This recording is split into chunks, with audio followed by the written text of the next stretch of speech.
Close your eyes, आंख बंद, रीढ़ की हड्डी सीधी, दोनों हाथ घुटने के ऊपर, चिन्ह मुद्रा के साथ मेरे साथ 3 बार ओमकार प्रार्थना। ओ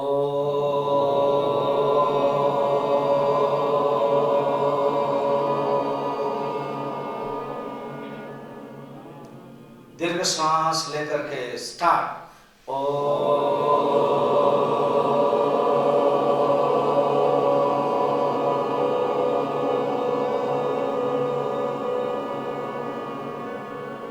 दीर्घ श्वास लेकर के स्टार्ट।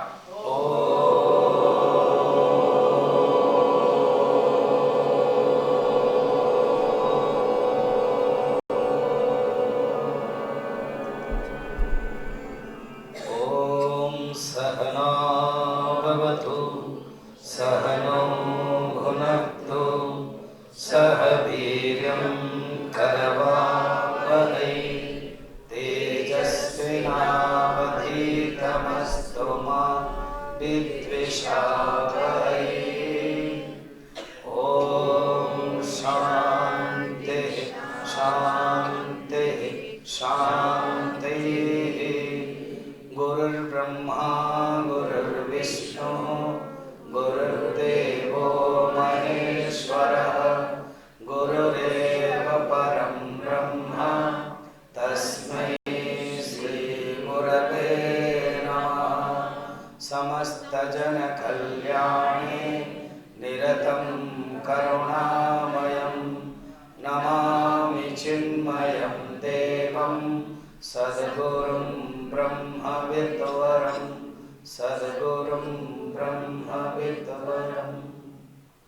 आंख बंद, पवित्र हिमालय की गोद में हम बैठे हैं। गंगा का प्रवाह सतत चल रहा है, हमारा मन का भी प्रवाह चल रहा है। गंगा बाहर बह रही है और हमारे अंदर एक वासना, एक कामना प्रभावित हो रही है। जैसे गंगा दिव्य है, विष्णुपदी है, इसलिए उसको दिव्य माना जाता है। तो हमारी भावनाओं को भी दिव्य बनाए। दिव्य बनाने के लिए अनेक मेथड है, अनेक साधना है। ये एक है पवित्र तपोभूमि में बैठ कर के साधना करना, ये एक दिव्य साधना है। From negative to positive thoughts को लाना ही साधना है। हम आपको 6 मेथड्स के रूप में आज बताएंगे। मेडिटेशन के ऐसे अनेक प्रोसेस है।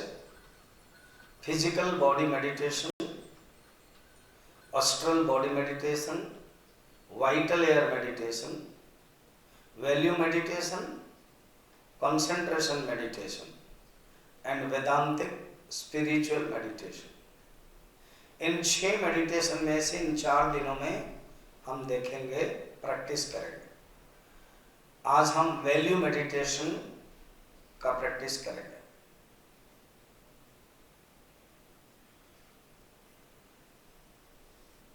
कल्पना करो आप नदी के किनारे बैठे हो। नदी के किनारे क्यों हो? सामने ही आपका गंगा है।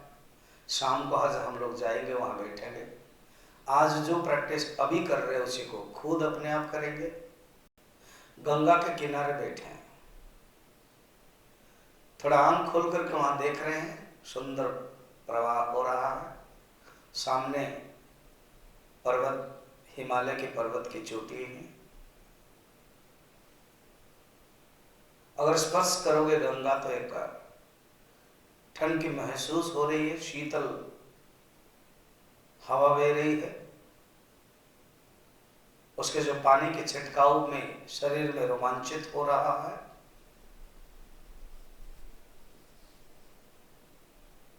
इसी प्रकार हमारे अंदर के जो भावना है वो बह रही है।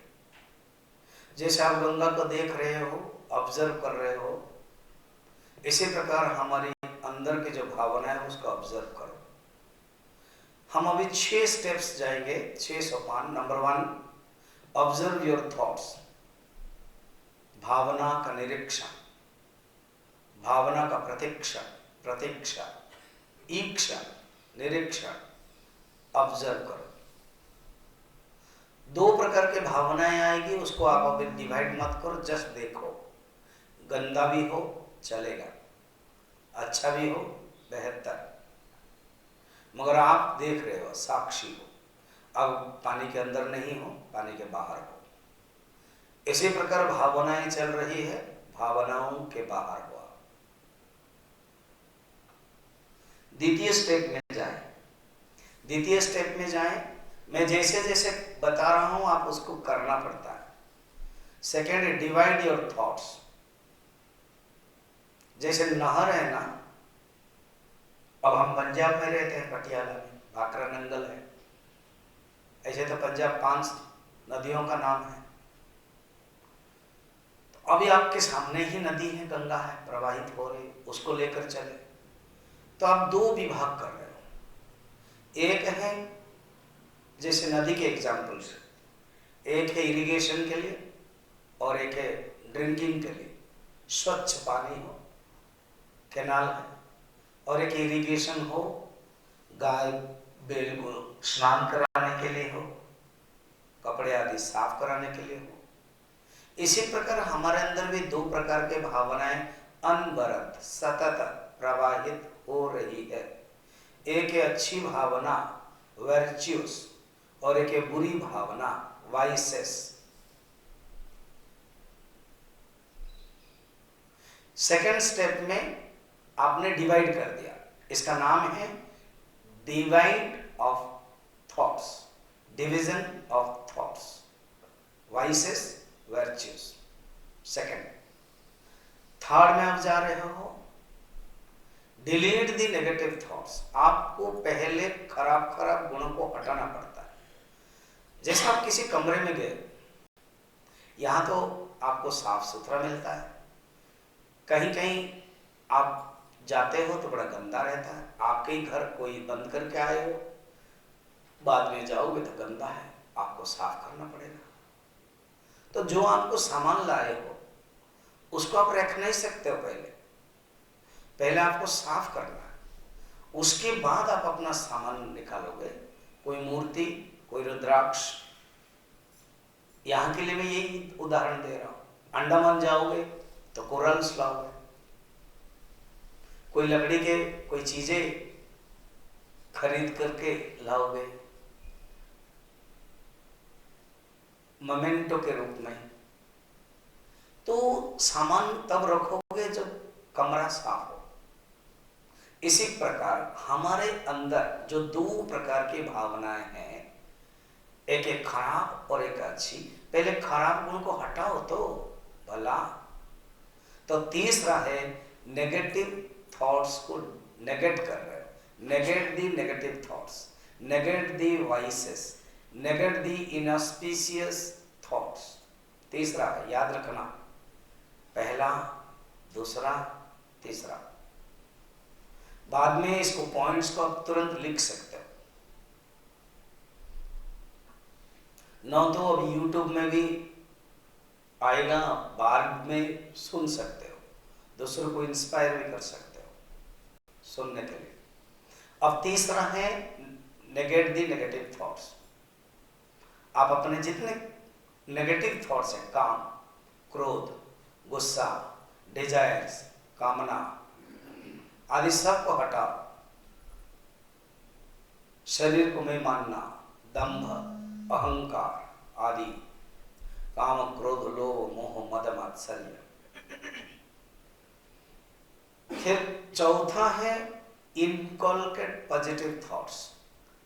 मैंने दृष्टांत के तौर पर बता चुका हूं। अच्छे अच्छे सामान लाए हो, उसको साफ करने के बाद सजावट कर रहे हो, सजा रहे हो।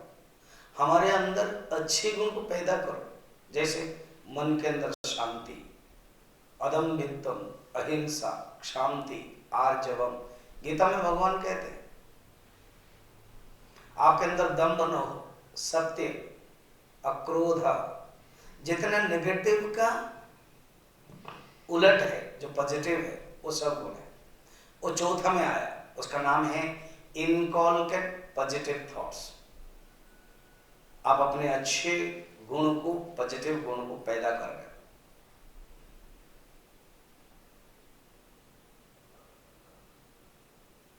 देखो एक दिन में भी आपका मन इतना शांत हो रहा है क्योंकि शांत वातावरण में हो, सामने गंगा है, सामने साधक है, कोई विलास कोई भोग की कामनाएं होगी मगर सामने नहीं है, धीरे धीरे दमित हो जाती है वासनाएं, आप एक साधक के रूप में उभर रहे हो।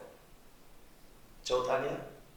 पांचवा है जितने अच्छे अच्छे गुण आपके अंदर आप पा रहे हो उसको इकट्ठा करो, and all the positive qualities merge into one and it becomes your personality। आप अपने अच्छे गुणों को इकट्ठा करो, वो आपका व्यक्तित्व हो रहा है। Who are you? What is your personality? The bundle of your positive thoughts। now negative thoughts भी है, now मिश्रित है, उसको हटाओ, ओनली पॉजिटिव को अलग करके दिखाओ कि ये मैं हूं। Do good, be good and SHOW good. सिर्फ बी गुड डू गुड में SO गुड नहीं होगा, सो गुड नहीं होगा। You have to show also your yes I am good, that this is your personality. आपका ये व्यक्तित्व है। पांचवा हो गया। छठा है surrender to lord, altar of dedication. एक जीवन में रहना चाहिए, आपके एक इष्ट हो, आपके एक भगवान हो। कल हम आपको इष्ट के बारे में बताकर जब बताएंगे। आज हम वैल्यू मेडिटेशन लिया इन 6। और एक बार मैं आपको दोहराता हूं। Number 1, observe your thoughts. भावनाओं का प्रतिक्षण कर रहे हो, निरीक्षण कर रहे हो। दूसरा है डिवाइड द थॉट्स, विभक्तिकरण, विभाजन। तीसरा है नेगेटिव थॉट्स को डिलीट कर रहे हो, निराकरण कर रहे हो। जितने सब विजुतात्मक नेगेटिव थॉट्स है, पॉजिटिव थॉट्स को उत्पत्ति कर रहे हो, संरचना कर रहे हो। पांचवा सबको इकट्ठा कर रहे हो। छठा है आप सरेंडर कर रहे हो भगवान को। Just listen. मनोबुद्ध्यंकार चित्तानि नाहं न च श्रोत्र जिह्वे न च घ्राणनेत्र न च व्योम भूमि न तेजो न वायुः चिदानंद रूप शिवोऽहं शिवोऽहं चिदानंद रूप शिवोऽहं शिवोऽहं। मैं चिदानंद रूप शिवोऽहं शिवोऽहं। मैं न इंद्रियां हूँ, माने पंच महाभूत हूँ। न मैं अंतःकरण मन बुद्धि चित्त अहंकार हूँ, न मैं तन्मात्रा हूँ, न मैं कर्मेंद्रिय हूँ, न मैं अहंकार हूँ, न मैं जीवात्मा हूँ। मैं तो शुद्ध बुद्ध आत्मा हूँ।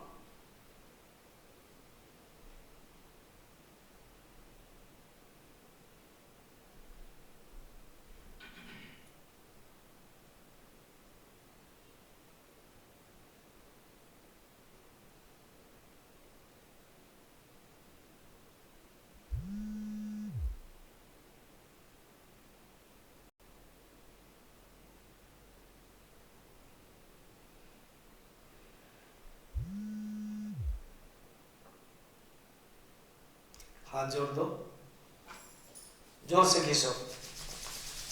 Stop. Second time stop. Third time stop.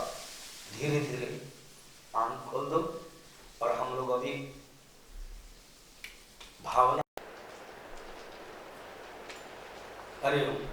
हम अभी उपनिषद के ऊपर चर्चा करेंगे। जिस उपनिषद को लेकर के सारे पृथ्वी में बहुत क्रेज है, बहुत अट्रैक्शन है, बहुत लगाव है, चिंतन की भावना है कि हम जान सकें कि किस प्रकार के ये उपनिषद में क्या है। तो यहां पर ये बताना चाहते हैं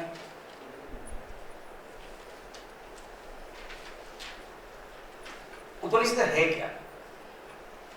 जिस उपनिषद को पढ़ने के बाद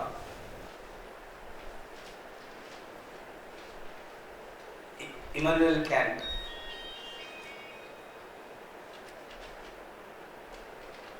इमर्शन आदि पाश्चात्य विचारक मैक्स मुलर इतने झूम जाते थे। जैसे पंजाब में गुरु ग्रंथ साहिब को ऐसे नहीं लिया जाता है, उड़िया में जैसे भागवत को ऐसे नहीं लेते। उड़िया और पंजाब, उड़ीसा और पंजाब, भागवत के लिए एक भावना है, और भी अलग अलग जगह पर है कि मिला तो सिर पर रखते।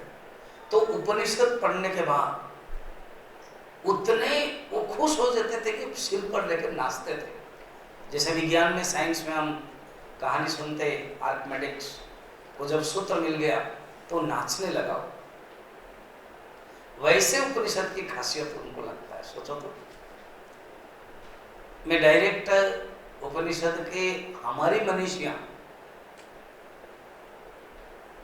महात्मा गांधी से लेकर के रविंद्रनाथ ठाकुर, अरविंद, हमारे गुरुदेव, अनेक लोगों ने तो किया ही प्रशंसा, खुद पढ़ा है। वो तो हमारे रोम रोम में समाया हुआ है, पिघाया हुआ है। और दूसरे लोगों का देख करके, शरीर विदेश का, मिट्टी विदेश की, फिर भी उनके अंदर इतनी भावना है। इसलिए ये उपनिषद की खासियत है। और आपके जीवन में एक रिकॉर्ड हो गया, जैसे आपके गृहस्थ के जीवन में आप एक जब जिस दिन शादी किया, वो आपके जीवन में एक स्मरण है दोनों तरफ से। दोनों तरफ से समझ में आ गया।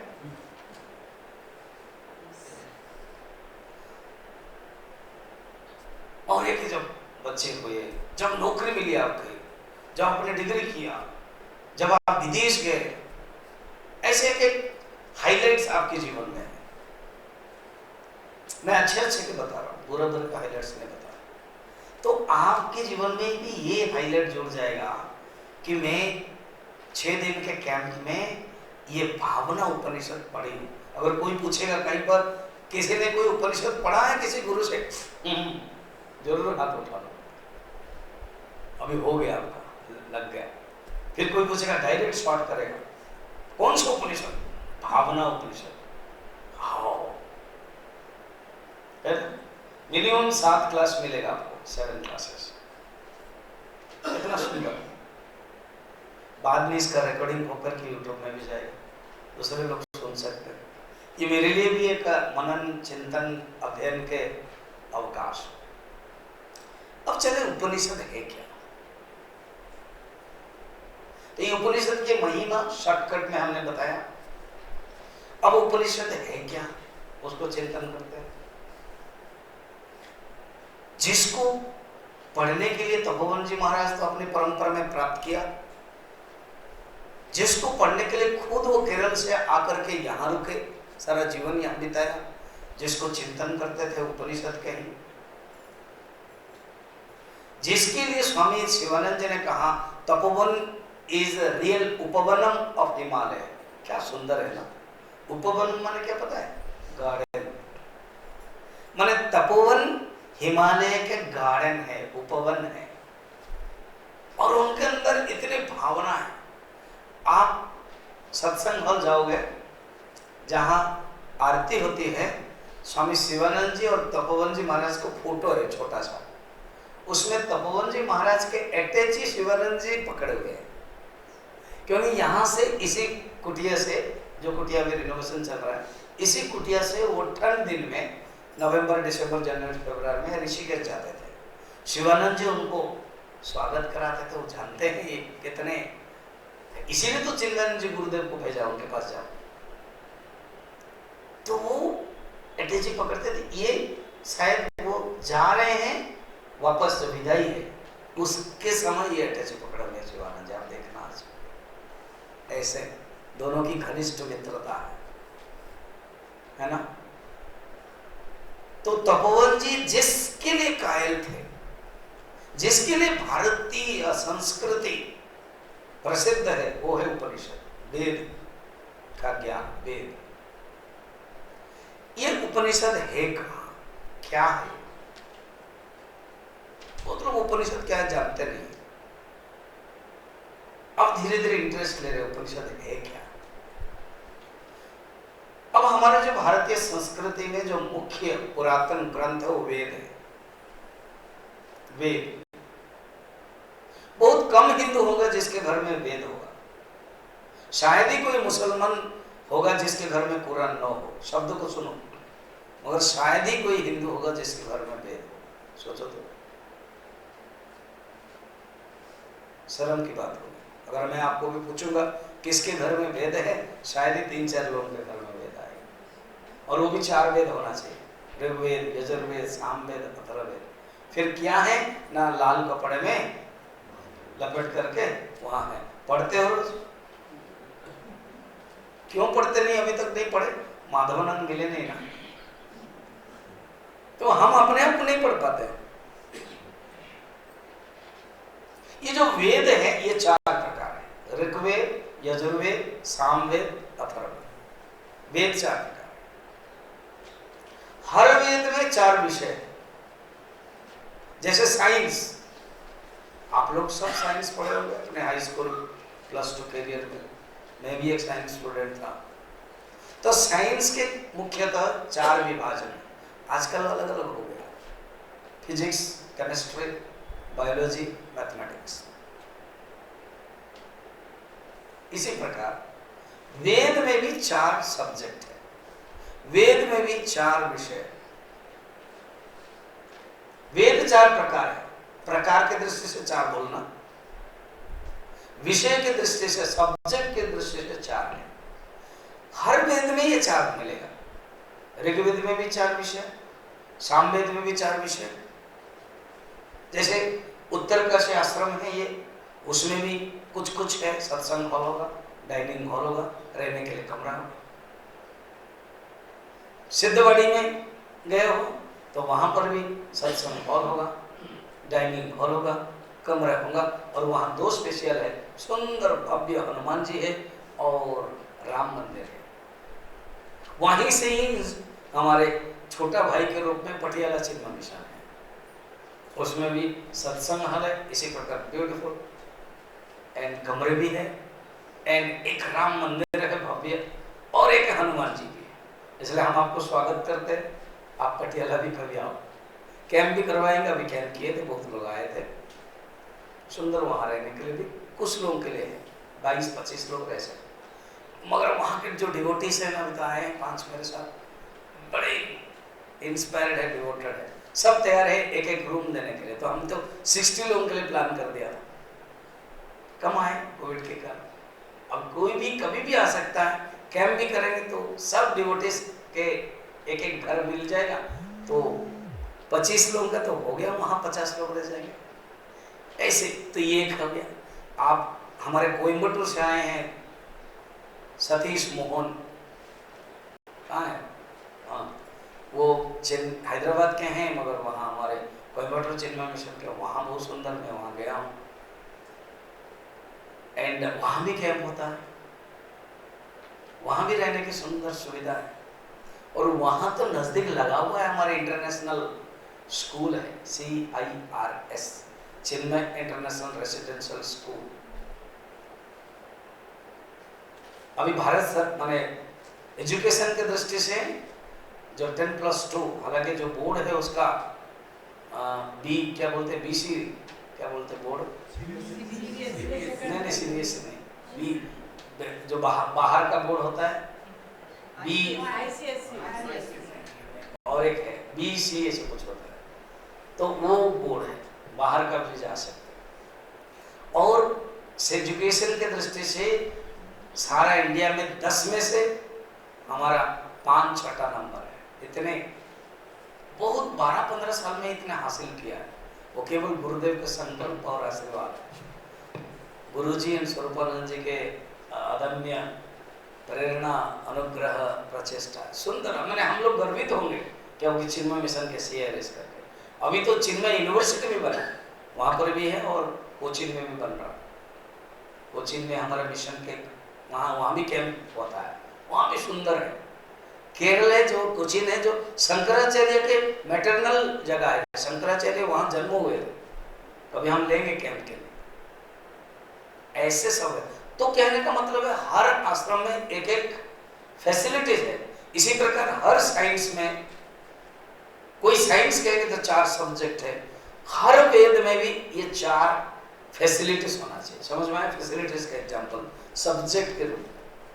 ऐसे कोई वेद नहीं होगा जो 4 सब्जेक्ट नहीं होगा।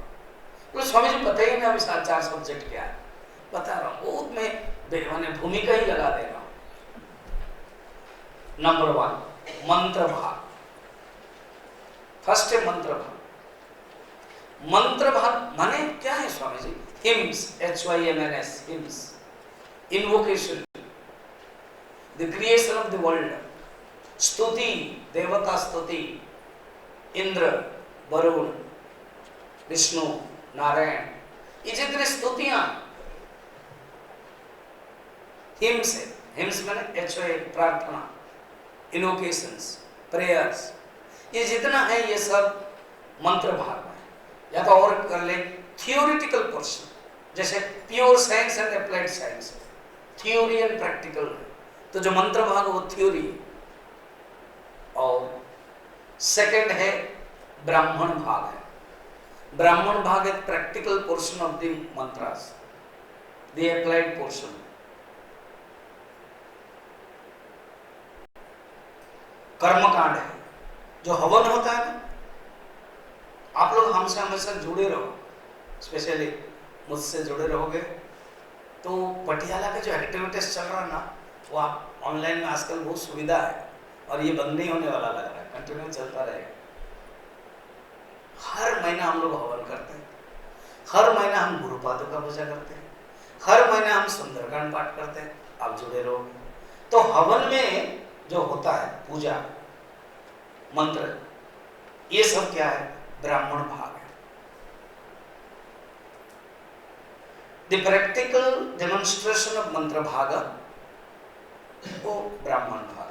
जितने यज्ञ हैं, पुत्रिष्ट यज्ञ, पार्जन्य यज्ञ, सोम यज्ञ, ये जितने सब वर्णन है ये सब यज्ञ भाग में, ब्राह्मण भाग में है। तो 2 हो गया। क्या क्या? मंत्र भाग, ब्राह्मण। मैं पूछ क्यों रहा हूं पता हूं? संभवतः सो सकते हो आप। हाँ, अगर आप आंख बंद करोगे, स्वामी जी मैं पी रहा हूं, पी नहीं रहे हो, आप पी के बाद सो रह जाओगे, इसीलिए बीच-बीच में पूछ रहा हूं तो आप उत्तर दे दोगे। नंबर 3 आरण्यक भाग। आरण्यक भाग है, वो है मेडिटेशन, कंसंट्रेशन भाग। आरण्यक शब्द देखो ना, अरण्य, अरण्य से संबंधित जो, तो अरण्य से क्या हो सकता है? ध्यान, धारणा, ये है अरण्यक, आरण्यक भाग। उसको उपासना कांड कहते हैं। ये जो मंत्र भाग और ब्राह्मण भाग को एक जोड़ करके उसको हाइफन में दे दो, कर्म कांड लिख लो। मंत्र भाग और ब्राह्मण भाग को A and B कि आप जोड़ करके लिख दो कर्म कांड इज इक्वल टू 80,000 मंत्र से। सिर्फ कर्म कांड का ही माने मंत्र भाग और ब्राह्मण भाग 80,000 मंत्र से।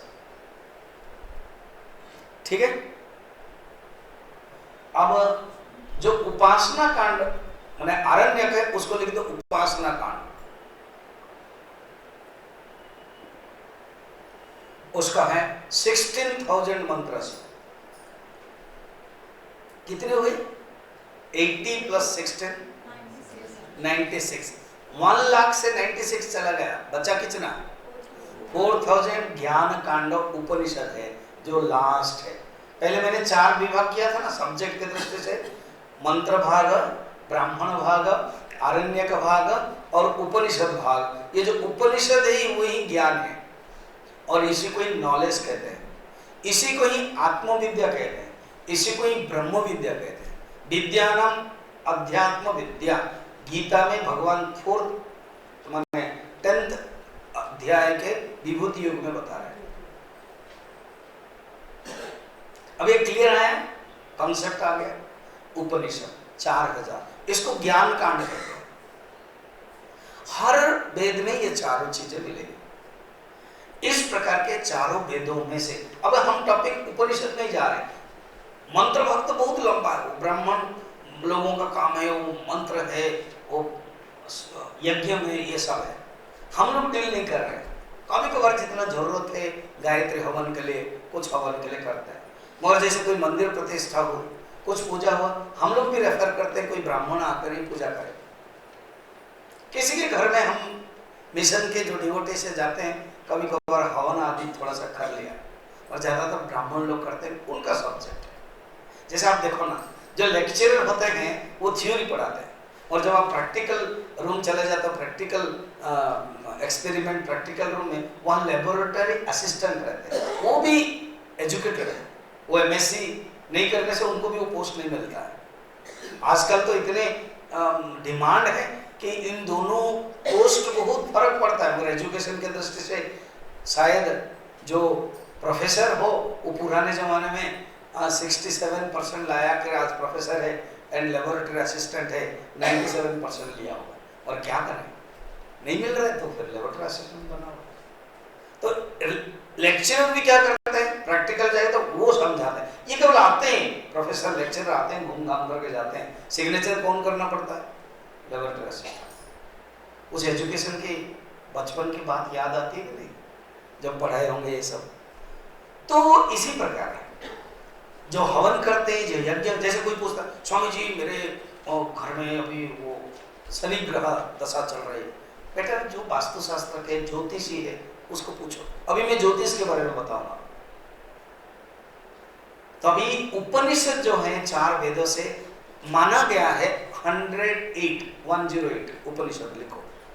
ऐसे तो गीता प्रेस गोरखपुर या मुंबई के वेंकटेश प्रेस में लगभग 250 उपनिषद भी कहां से निकाला गया, संभव है, मगर 108 कहा जाता है। नालंदा यूनिवर्सिटी में इतने उपनिषद वेद था, और ये मुसलमान लोग जलाया, कई साल तो कहीं जलता गया हो। सोचो तो, ऐसे कहानी सुनने को मिलती है। ऐसे हमारे धरोहर है, जो भी है अभी भी वो धरोहर बचे हुए हैं, तभी तो हम यहाँ पर बैठ के पढ़ रहे हैं।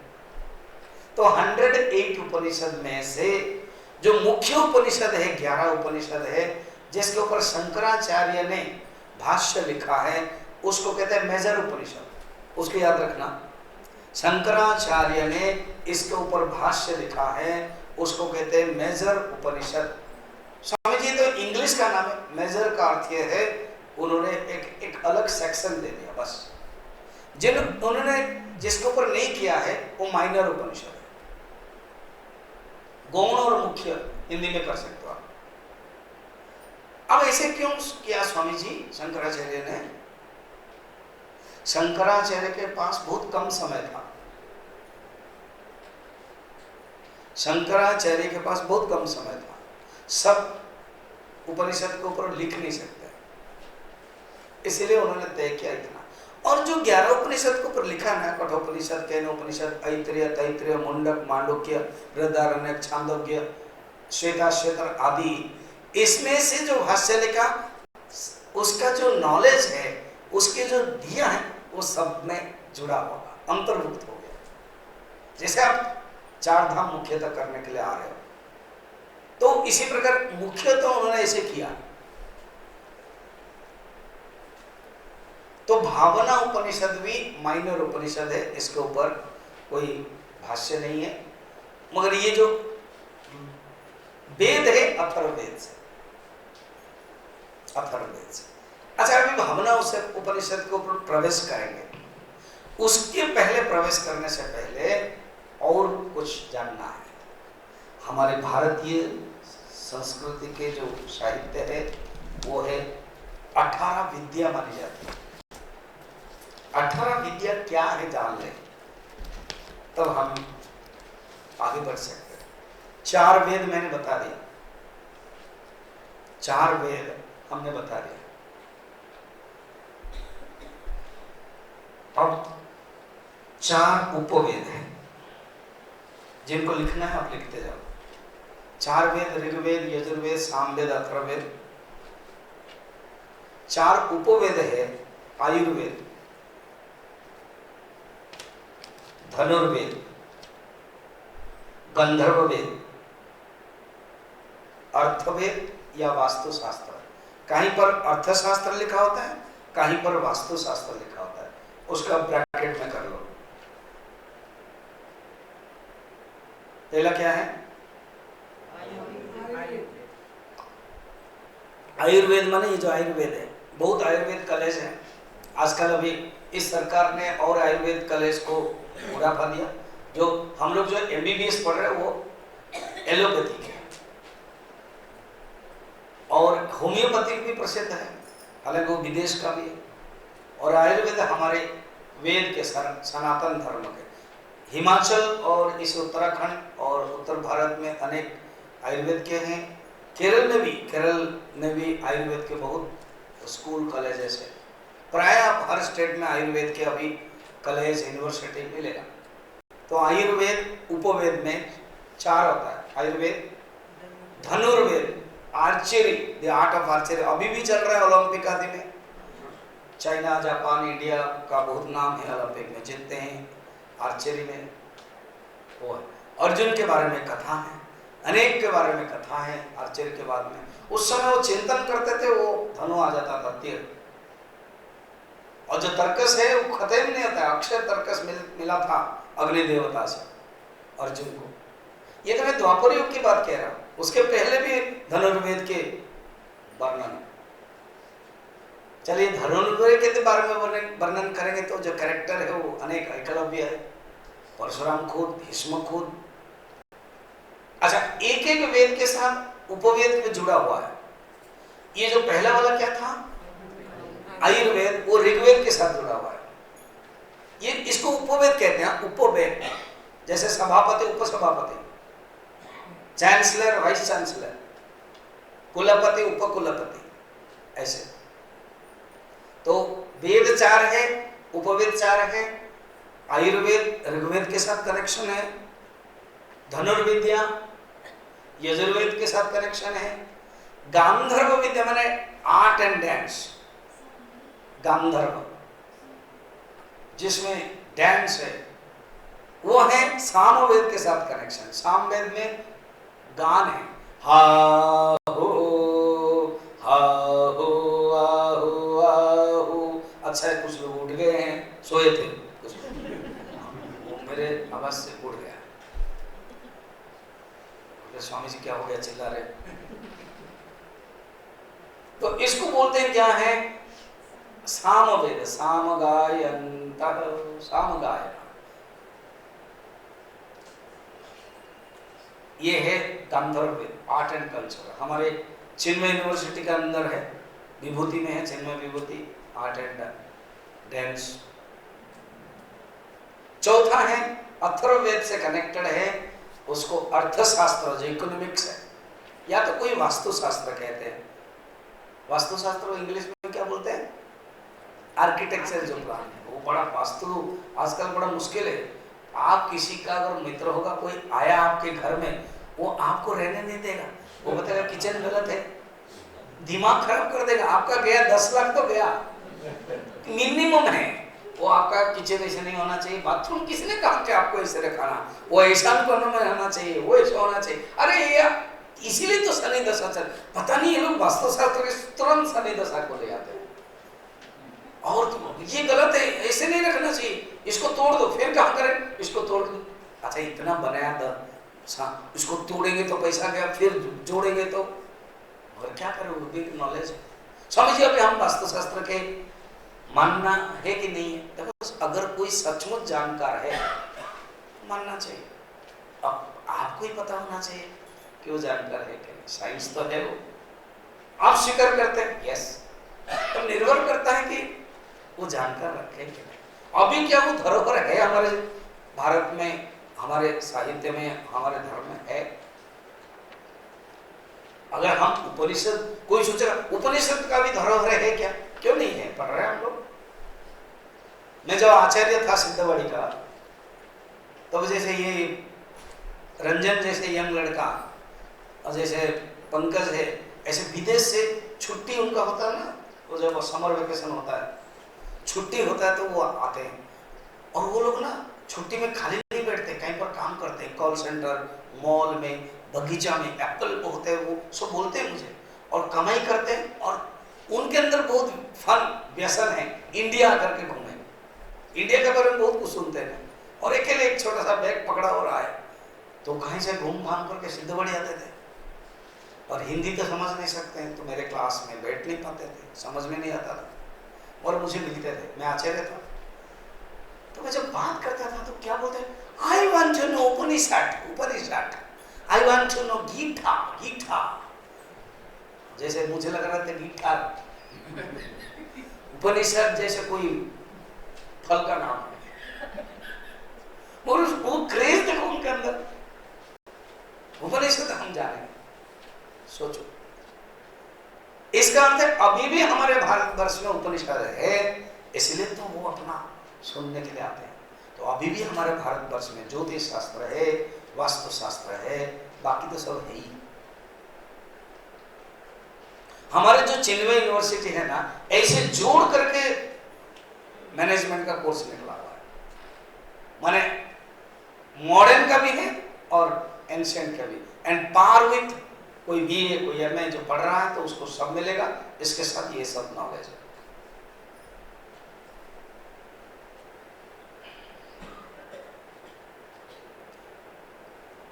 तो वास्तुशास्त्र या तो धर्मशास्त्र है, क्या अर्थशास्त्र। 4 उपवेद हो गया, 4 4 8 हो गया। स्वामी जी आपने 18 कहा था ना? हाँ बोलूंगा जरूर। अब 6, क्या 6? वेदांग। ये क्या होता है स्वामी जी? वेद को समझने के लिए उसका अंग, एंसिलरी सब्जेक्ट। मेन सब्जेक्ट को समझने के लिए एक एंसिलरी सब्जेक्ट समझते हो। जैसे एग्जांपल बताऊं, साइंस के केमिस्ट्री पढ़े हो, जो थोड़ा साइंस सब स्टूडेंट्स को समझ सकते हो। साइंस पढ़ने से पहले आपको लैंग्वेज ऑफ केमिस्ट्री पढ़ना पड़ता है।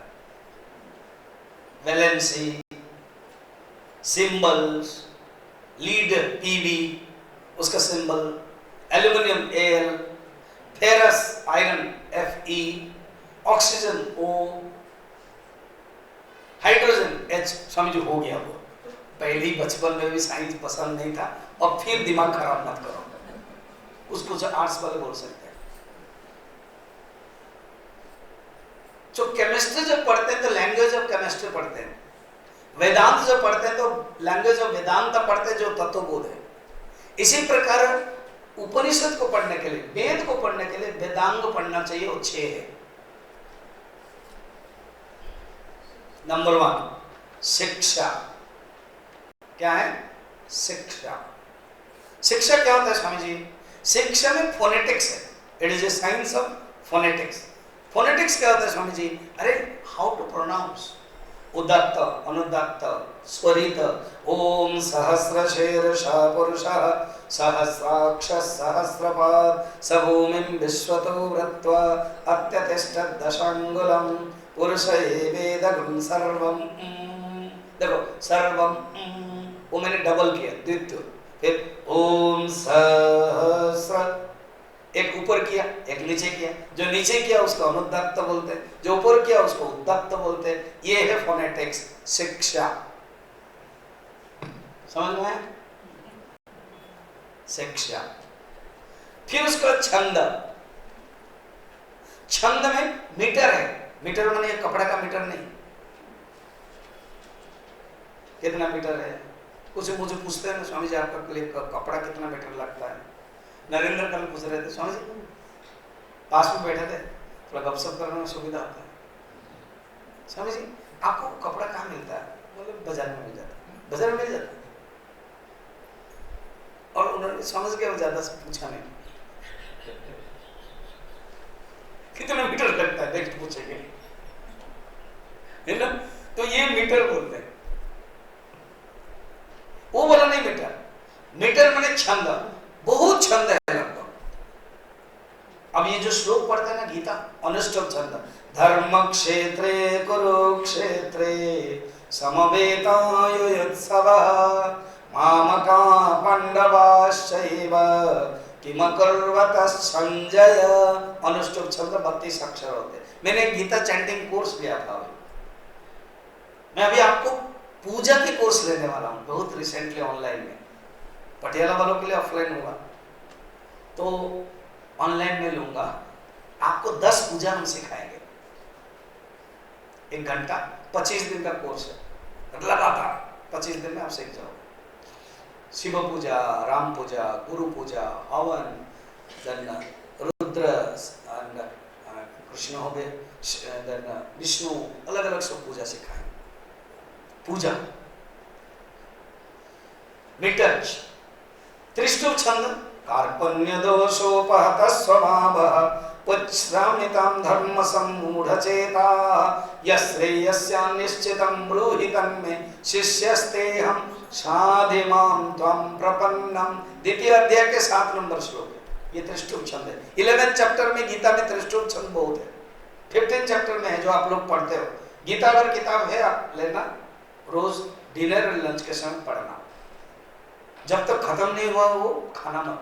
1-2 जो डेलीगेट नहीं है, वो रह रहे, वो खा रहे हैं, तो उनको मत बोलना। हम लोग एक अपना एक ग्रुप है, हम लोग अपना कोर्स में आए, वो लोग रहने के लिए आए, इसलिए उनके साथ कंपेयर मत। वो खा लिया, वो कर लिया, नो, चिंता मत करो। उनको हम कुछ कह नहीं सकते, ठीक है?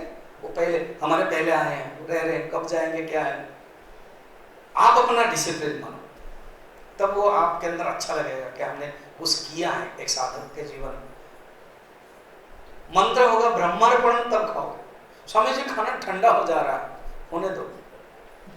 अरे बाबा, स्वामी तपोवन जी महाराज जो मिलता था वो रोटी और सब्जी को डुबा के रख के खाते थे, और क्या हुआ, गर्म खाते थे। तो डुबाने से, और कौन कहां पर डुबाते थे? गर्म पानी में नहीं। यही उस दृश्य से हम लोग कुछ नहीं है। किसका अलार्म किसका लगा?